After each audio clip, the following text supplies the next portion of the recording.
رانا ثناءاللہ صاحب، ایک آپ کی حکومت بننے کے ساتھ ہی کچھ آڈیو شہباز شریف کی اور مریم نواز کی گفتگو کی لیک ہوئی تھی. بہت سی آڈیو لیکس ہوتی رہی، ہم سنتے تھے کہ عمران خود کہتے تھے اندر یہ ایجنسیوں والے ٹیپ کر لیں، جو اس کو چوری کی ہو اس کو ڈر لگتا ہے، مجھے تو ڈر ہی نہیں لگتا.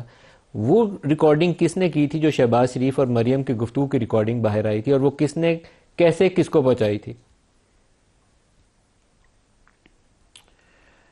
دیکھیں، اس میں ایک صاحب جن کی آئیڈینٹیفیکیشن جو ہے وہ میں جو ہے وہ ظاہر نہیں کر سکتا، لیکن وہ پرائم منسٹر ہاؤس میں ان کی ڈیوٹی تھی، اور وہ یہ کام جو ہے وہ بہت پہلے سے وہاں پہ کر رہے تھے، اور انہی نے وہ کام جو ہے وہ پھر ہمارے یا پی ڈی ایم کی گورنمنٹ اور چیف منسٹر پرائم منسٹر میاں شہباز شریف صاحب تھے تو انہوں نے جاری رکھا. اور جب یہ پھر لیک ہوئی، آڈیو لیکیج ہوئی، تو اس کے بعد پھر جب انکوائری ہوئی تو پھر وہ بات جو ہے وہ سامنے آ گئی. تو اتنا میں کہہ اور وہ ٹیپ پہنچائی کس کو گئی تھی ریکارڈنگ کے بعد؟ وہ یہ چیزیں جو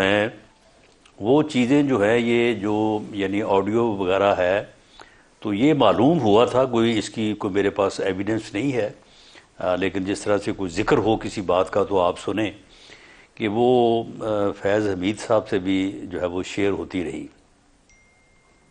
اور شاید اسی طرف سے وہ ایک انڈر اوتھ میں نے آپ سے سوال کیا تھا کہ ایک انڈر اوتھ مجھے آپ بات بتائیں گے آپ کے اوپر ہیروئن ڈالنے کے پیچھے کون تھا؟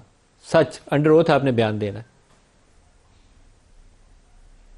جی بالکل، انڈر اوتھ جو ہے یہ جو میری انفارمیشن ہے، عمران خان صاحب کی یہ خواہش تھی، اور اس کے بعد فیض حمید صاحب نے جو ہے اس سارے معاملے کو مینیج کیا.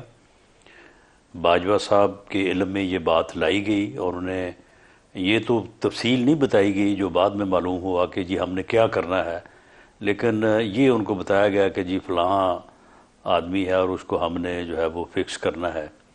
تو پھر انہوں نے جو ہے وہ جو ڈی جی اے این ایف تھے تو ان تک حکم پہنچا، اور اس کے بعد پھر جو ہے وہ نیچے جو ٹیم تھی تو اس نے پھر سارا وہ مینیج کر کے تو وہ کیس بنایا. یہ کون کہتا تھا کہ ہم عزت دیتے ہیں اور ہم موت کا فیصلہ کرتے ہیں؟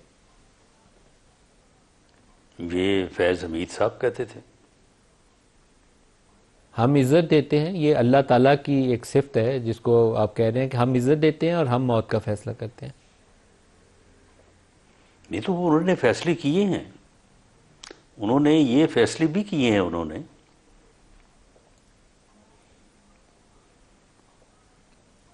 یعنی ایک آدمی کو اگر آپ پکڑ کے کسی ایسے مقدمے میں ڈال دیں تو عزت اور ذلت دونوں چیزیں جو ہے وہ ساتھ ساتھ ہی ہوتی ہیں.